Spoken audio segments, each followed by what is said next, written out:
చెప్పండి. ఏం చేస్తున్నావు? ఏం లేదండి, నాకు బాగా ఇష్టమైంది మీ దగ్గర ఒకటి ఉండిపోయింది. అది ఎప్పుడు తిరిగిస్తారా అని ఆలోచిస్తున్నా. అవునా, ఏంటది? నిద్ర అండి, నిద్ర. రేపు పొద్దున మా అమ్మ బ్రేక్ఫాస్ట్కి రమ్మంది. ఏ? ప్రవళిక విషయంలో హెల్ప్ చేసావు కదా, అందుకే. అయితే టిఫిన్ పెట్టి 1000 నోట్ 16 ఇచ్చి పంపించేస్తారా? ఏం సార్, సరిపోదా? మీరేమంటే అది తప్పదు కదా, పెద్దోళ్ళు. ఇంకా కనపడవు కానీ నీకు నేనంటే ప్రేమే కదా. అమ్మ పిలుస్తుంది, I'll call you later. Hello hello. Bye.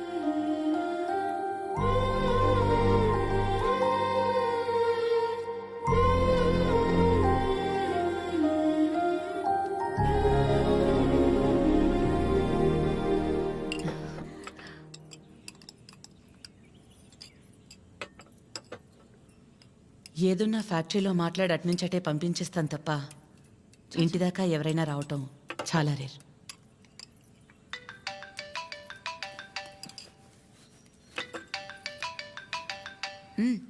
మాట్లాడు, పర్లేదు. పర్లేదండి, అంటే 9 అయింది కదా, తిన్నానా లేదా అని అమ్మ ఫోన్.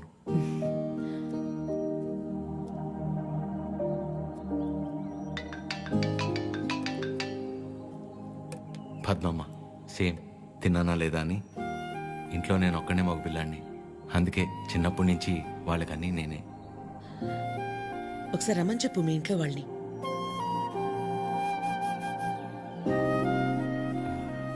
పర్లేదండి. పర్లేదేంటి, రమ్మను. వాళ్ళు ఫ్యాక్టరీ చూసినట్టు ఉంటుంది, నేను ఒకసారి వాళ్ళని కలిసినట్టు కూడా ఉంటుంది. ఏమద్యా? అవునమ్మా, రామని చెప్పండి. సరే అండి. అవన్నీ నేను చూసుకుంటాను లేరా ప్రేమ్. నిన్ను నువ్వు అద్దంలో మాత్రం చూసుకోకరే.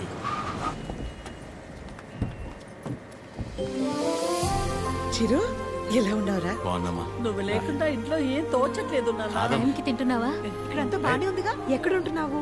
షూ! అన్నీ ఇప్పుడే చెప్పాలా, తర్వాత చెప్పచ్చా? సరే సరే, తర్వాత మాట్లాడుకుందాం. బకుల గారు, నమస్తే. నమస్తే. లక్ష్మమ్మ, పద్మమ్మ, శారదమ్మ, శాంతమ్మ, గౌరమ్మ. అందరూ అమ్మలు సరే, ఇంతకీ అసలు అమ్మెవరో? కడుపులో 9 నెలలు మోసాను కాబట్టి సీనియర్ అనే తప్ప వాడి విషయంలో అందరూ ఈక్వలే. ఆద్య ఎక్కడ? అంటే పద్మమ్మ అందరినీ బాగా కలిపేసుకుంటుంది అనమాట. కీర్తన పెళ్లి జరిగింది కదండి, అక్కడ కలిశారనమాట. అంతే కదా. ఇంట్లో ఉంది. హలో ఆంటీ, నమస్తే. ఆడపిల్ల ఇలా ఉంటే తన ఎంత అందంగా ఉందో అద్దంలోకి చూసి తెలుసుకోవాల్సిన అవసరం లేదు. తనని చూసే వాళ్ళ కళ్ళలోకి చూస్తే చాలు. నా దిష్టే తగిలేలా ఉంది. ఆద్య, నీకోసం పనీర్ జిలేబీ డబ్బా ఇవ్వకపోయినా పర్లేదు, మొత్తం తినేసాయి.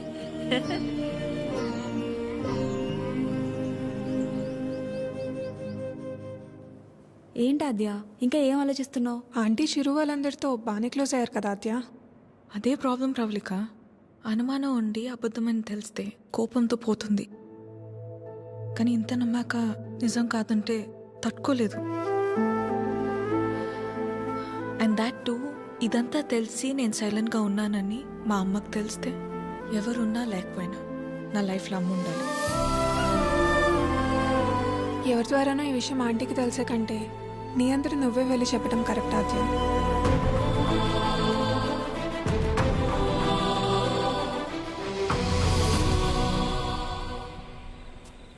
ఆ గొలుసు కొనడానికి మా లక్ష్మి 4 షాపులు తిరిగింది. ఫ్యాక్టరీ వర్కర్స్ లా కాకుండా ఫ్యామిలీ మెంబర్స్ లా చూసుకుంటున్నారు. ఇక్కడ పనిచేసే వాళ్ళ పిల్లల చదువులు, వాళ్ళ మంచిళ్లే కాక ఇప్పుడు వాళ్ళందరికీ ఇళ్ళు ఉన్నోళ్ళందరికీ ఇలా ఇవ్వాలన్న ఆలోచన ఉండాలని లేదు కదా భయ్యా. చాలా థ్యాంక్స్ మేడం, మాకెంతో చేస్తున్నారు. మా మేడం చాలా గ్రేట్ భయ్యా.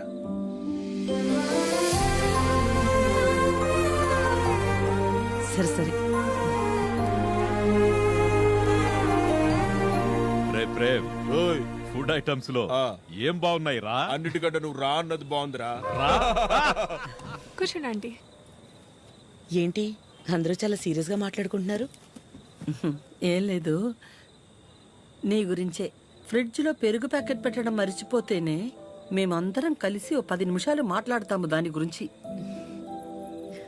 అలాంటిది నువ్వొక్కదానివే ఫ్యాక్టరీ, ఇల్లు, బిజినెస్ ఇదంతా ఎలా సాధ్యపడిందా అని. ఓ అదా ఆద్య వల్లే. లైఫ్లో ఇంక హోప్ లేదు, అంతా అయిపోయిందనుకున్నాను. అప్పుడు ఆద్యకి 8 ఏళ్ళు. ఒకరోజు నా దగ్గరికి వచ్చి, అమ్మా నేనేమైనా తప్పు చేశానా అంది.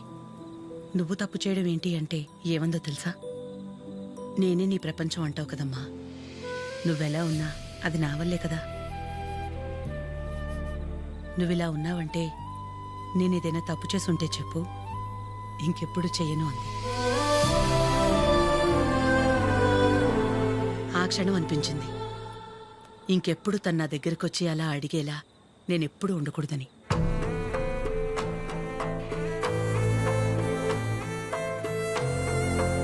అందరిలా నా కూతురు కాదన్న నమ్మకమే నా బలం.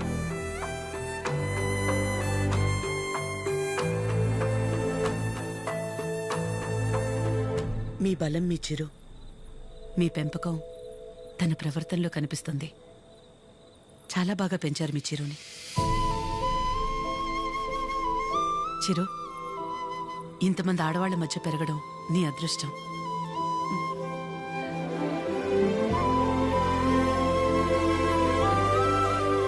ఆస్తులు అంతస్తులు ఎవరైనా ఎలాగైనా సంపాదిస్తారు, కానీ ఓ ఆడదాని దగ్గర నమ్మకం సంపాదించాలంటే క్యారెక్టర్ ఉండాలి. ఎలాంటి పరిస్థితుల్లోనూ ఏ కారణం చేత నీ వల్ల వాళ్ళకి ఏమచ్చా రానివ్వదు.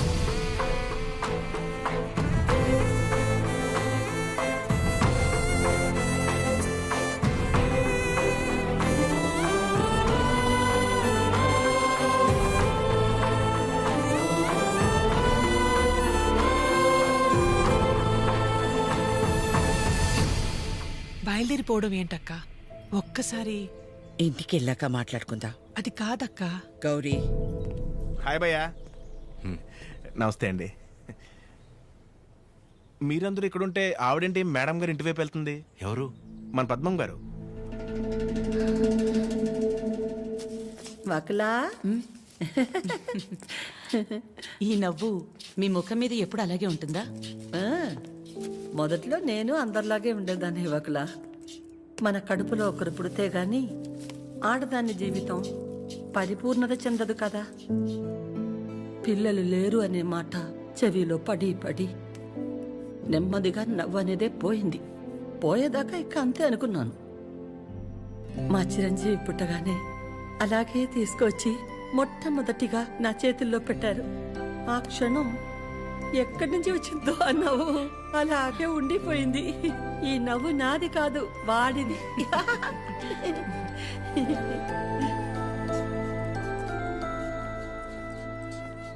నీకు మొక్కలంటే బాగా ఇష్టమా వకులా? ఈ మొక్కల విషయంలో మాత్రమే ప్రపంచం ఆడా మగానే తేడా చూడదు. మా చిరు కూడా మొక్కలంటే బాగా ఇష్టం. ఇంట్లో ఎటు చూసినా ఉంటాయి. అన్నీ వాడి తెచ్చినవే. మా ఇంటికొచ్చి చూడాలి, ఎప్పుడు సందడే. నవ్వు లేకుండా నిమిషం ఉండదు. నువ్వు కనుక మా ఇంటికి వస్తే ఫ్యాక్టరీ వద్దు ఏమీ వద్దని అక్కడే ఉండిపోతావు. వీలు చూసుకుని ఒకసారి వస్తాం. ఒక్కసారి ఏంటి వకులా? నువ్వు అనాలే కాని ఆద్య ఇల్లు నీ ఇల్లు కాదా ఏంటి? మా చిరుకి ఆద్య అంటే ప్రాణం.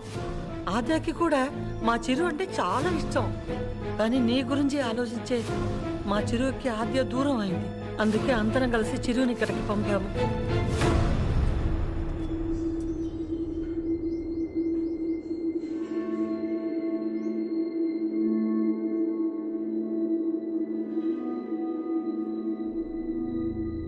విన్నావుగా వకుల? వాడు వచ్చినప్పుడే చెప్పాను, వద్దు ఏదో తేడాగా ఉంది అని. నా కళ్ళకు అందరూ అలాగే కనపడతారన్నావు. ఇప్పుడు చూడు, నా కళ్ళకు కనిపించింది నిజమైందిగా. సరిత గారు, మాట్లాడకు. మీరు ఆడాళ్లేగా. సాటి ఆడదాన్ని మోసం చేయడానికి మనసెలా ఒప్పింది? అసలు నిన్ను తన్నాలే పట్టుకుని. అమ్మా, నువ్వు నోర్మే. ఏంటి అద్యా ఇది? వాళ్ళంటే ముక్కు మొహం తెలియని వాళ్ళు. మీ అమ్మ గురించి పూర్తిగా తెలిసిందానివి నువ్వే ఇలా చేస్తే ఎలా? తనకున్న ఒకే ఒక్క నమ్మకం నువ్వు అందరిలాగానే అనిపించావు కదా. అయినా మిమ్మల్ని అనాలి, ఏం పెంపకమో ఏమో. పెంపకం గురించి ఎందుకండి? ఏ అంత రోషం పొడుచుకొచ్చింది? చేసే ముందుండాలి.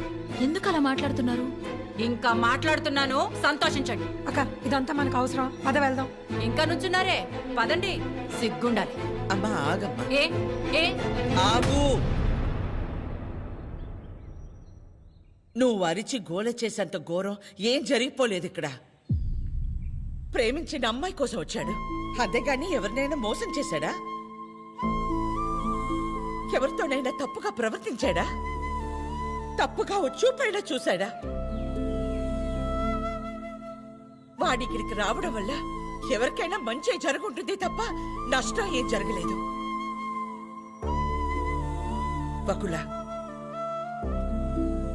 పిల్లలిద్దరూ మన ఇష్టాలకు గౌరవం ఇచ్చి మన సంతోషం గురించి ఆలోచిస్తున్నారు. ఒక్కసారి వాళ్ళ ఇష్టం గురించే ఆలోచించడంలో తప్పే ఉంది.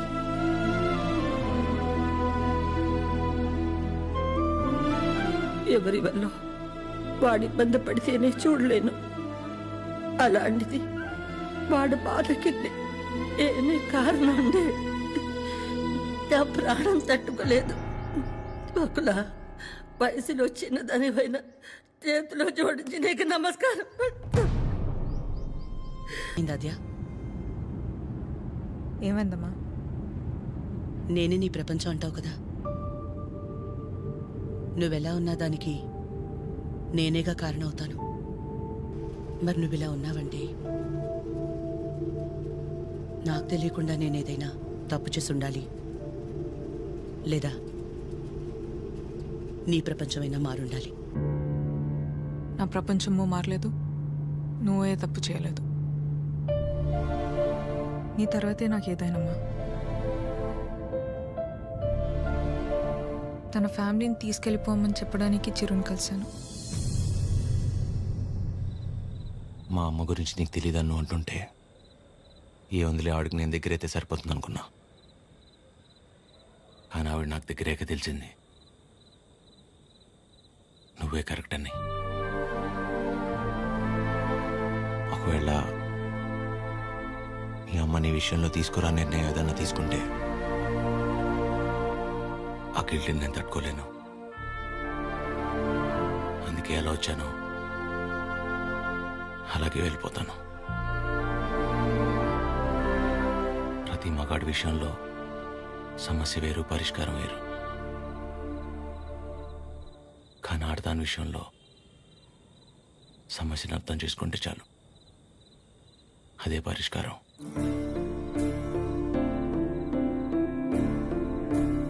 I'll miss you.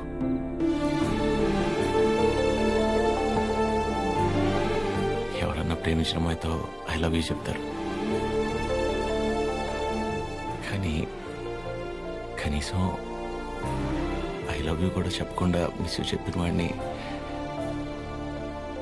నేను ఒక్కడే ఉంటానేమో.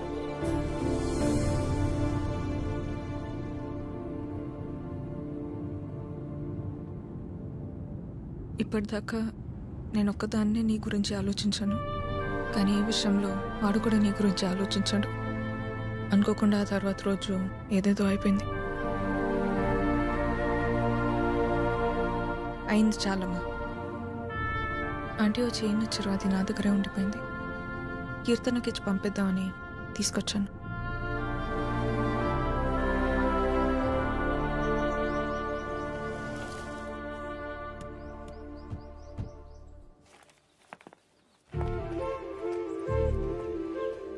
ఏంటి పద్మ, ఎవరు?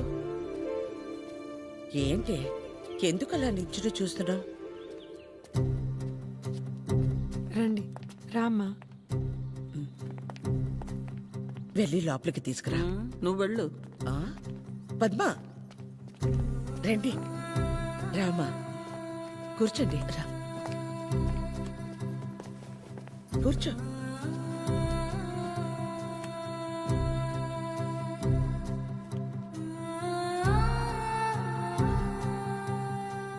చిరు లేచిన వెంటనే నంబర్ తీసుకుని ఫోన్ చేద్దాం అనుకున్నాను.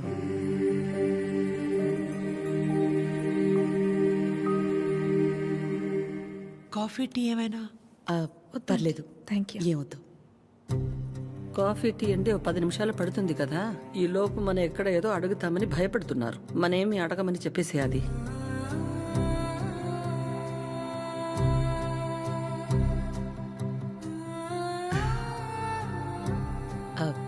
ఇంటికొచ్చినప్పుడు మీ చైన్ మా దగ్గరే ఉండిపోయింది. ఇచ్చెళ్దామని ఈ మధ్య.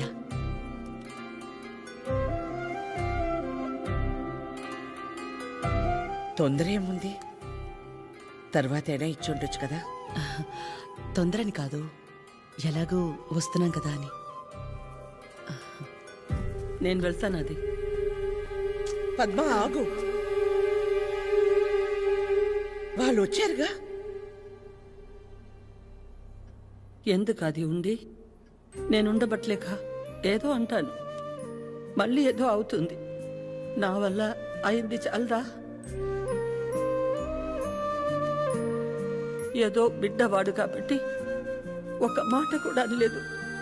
అదే వాడొచ్చి, పద్మమ్మ నేను నీ కడుపున పుట్టుంటే ఇలాగే చేసేదాని వాడిని ఒక్క మాట అనుండే నా ప్రాణం తట్టుకునేదా? అందరి మనసులో ఉన్నదే కదా అది. నేను బయటికన్నాను, అంత మాత్రానికి అన్ని మాటలా. ఆవిడ పేరేంటి? చుట్టూ ఇక్కడ దాకే సగంలో సగం ఉంటుందే. సరితలా మాట్లాడి ఉండకూడదు, తప్పే. నా బాధ సరిత అలా మాట్లాడిందని కాదు, అంత జరుగుతున్నా నువ్వేం మాట్లాడలేదు. అందుకే. ఏం మాట్లాడాలి పద్మ?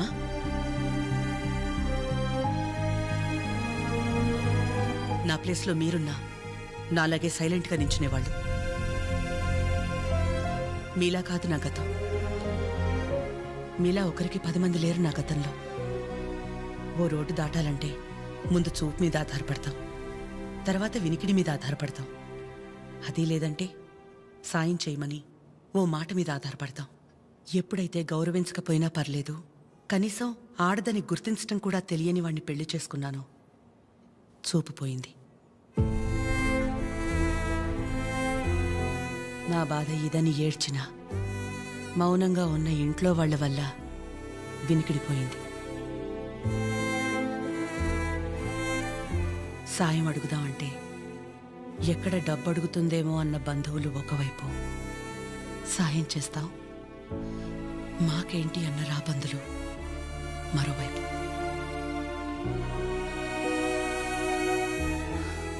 అయినా ఆగిపోకుండా ముందుకు నడిచానంటే ఒక్కో అడుగు ఎంత నరకం అయి ఉంటుంది.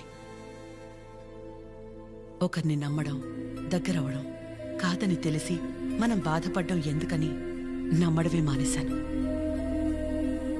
చాలా కాలం తర్వాత మీ చిరుని నమ్మాను, మీకు దగ్గరయ్యాను. మళ్ళీ అదే అంటే ఆ రోజు నేనేం మాట్లాడాలని ఎక్స్పెక్ట్ చేసావు పద్మ? వకులా, నువ్వు ఒక్కదానివైనా మేం 10 మంది అయినా పిల్లల విషయంలో మనం అందరూ ఒకటే. చిరు అనుకుంటే ఎంతసేపు మా అందరినీ కాదని ఎవరో ఒకరిని పెళ్లి చేసుకోవడం, ఆద్య అనుకుంటే ఎంతసేపు. కానీ మా అమ్మ 100% కరెక్ట్. తన తర్వాతే నాకు ఎవరైనా అని చిరుని మర్చిపో అంది. వాళ్ళకంటే ఎక్కువగా వాళ్ళు మనమే ముఖ్యం అనుకున్నారు. ఇలాంటి పిల్లలు దొరకడం మన అదృష్టం. వాళ్ళు కలిసి ఉంటే హ్యాపీగా ఉంటారని వాడిని పంపించామే తప్ప నిన్ను బాధ పెట్టాలనో మోసం చేయాలనో కాదు. నేను మాత్రం ఆలోచించినా ఎక్కడ నేను బాధపడతానేమోనని. తన ఇష్టాన్ని పంచుకోకపోగా నేను అపార్థం చేసుకుంటే కోపాన్ని కూడా చూపించకుండా తనలో తనే ఏడ్చిందంటే ఎన్ని కష్టాలిచ్చినా దేవుడు నాకిలాంటి కూతుర్ని కూడా ఇచ్చాడని తెలుసుకోవాలనే కదా. అమ్మా, ఎందుకమ్మా ఇదంతా ఇప్పుడు? ఆపకాత్య, ఇలాగే కంటిన్యూ అయితే నేను నిన్నమ్మని పిలవాల్సి వస్తుంది.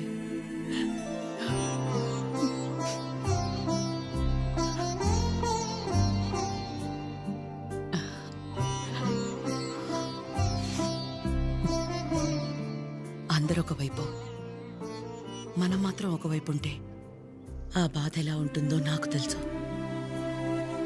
అలాంటిది ప్రవళిక విషయంలో ఒక్కతే ఉన్న తన పక్కన చిరు వెళ్ళి నించున్నప్పుడే నాకు అనిపించింది తనందరిలా కాదని.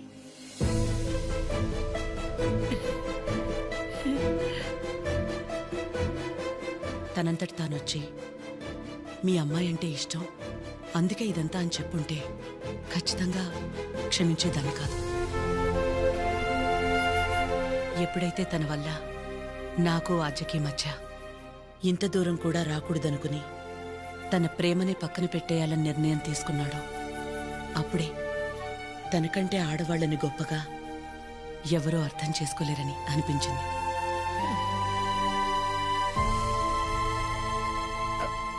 అంత అనిపించిందంటే మా చిరుకి మీ ఆద్యాన్ని ఇచ్చేవచ్చుగా. మీకంటే బాగా చూసుకుంటాం మీ ఆద్యని. చిరు ఆద్య జంట చూడముచ్చటగా ఉంటుంది. పెళ్లి చేసేద్దామండి. వాడు బాధపడితే మేము చూడలేం. ప్లీజ్ ఒప్పుకోండి. బాధ ఏంటండి బాధ? మన అందరం ఇక్కడ నించొని వాడి గురించి ఇంతగా ఆలోచించి ఇంతలా ఎమోషనల్ అయి మాట్లాడుకుంటుంటే వాడు లోపల ప్రశాంతంగా నిద్రపోతున్నాడు. వాడికి ఏం బాధ? మళ్ళీ దీనికి వచ్చింది. ఏ బాధ లేదు, ప్రేమ లేదు. పదమ్మా వెళ్దాం. ఏంటమ్మా అందరం ఒకటయ్యాక ఈ ఆడాళ్ళని ఎవరండి నిద్రపోయింది? ఆ? ఎవరండి నిద్రపోయింది? 4 నెలలు అయింది నిద్రపోయింది. ఏ ముహూర్తాన్ని చూశాను అప్పటి నుంచి నాకు నిద్రలేదు. కళ్ళేంటి ఎర్రగా ఉన్నాయంటే షాంపూ పడిందని అబద్ధం చెప్పుకుంటూ తిరుగుతున్నాను. చిచి, ఇప్పుడు దాకా నా పెళ్లి కాకపోవడానికి కారణమైన మీరు అందరూ గొప్పోళ్ళు. అసలు పెళ్ళే వద్దని ఈవిడ గొప్పది. ఇదిగో తినుందే, ప్రేమించినాడు ఏమైపోయినా మా అమ్మే నా సర్వస్వం అనుకున్న తిను ఇంకా చాలా గొప్పది. మీరందరూ గొప్పోళ్ళు, నేను ఒక్కడే తెంగరోండి. అరే చిన్నపిల్లోడు, అమాయకుడు ఇలా అయిపోయాడని కనీసం కనికరం లేదా మీకు? మీ ఆడాలతో యుద్ధం చేసేంత శక్తి నాకు లేదు. మిమ్మల్ని అర్థం చేసుకునేంత జ్ఞానం ఏ దేవుడు ఏ మగాడికి ఇవ్వలేదు. ఒకటే అనగలను, ఆడాళ్ళు మీకు జోహార్లు. అతే అతే అతే, ప్లీజ్ ప్లీజ్. మీ అమ్మాయి నాకు ఇచ్చేయండి, ప్లీజ్ ఇచ్చేయండి.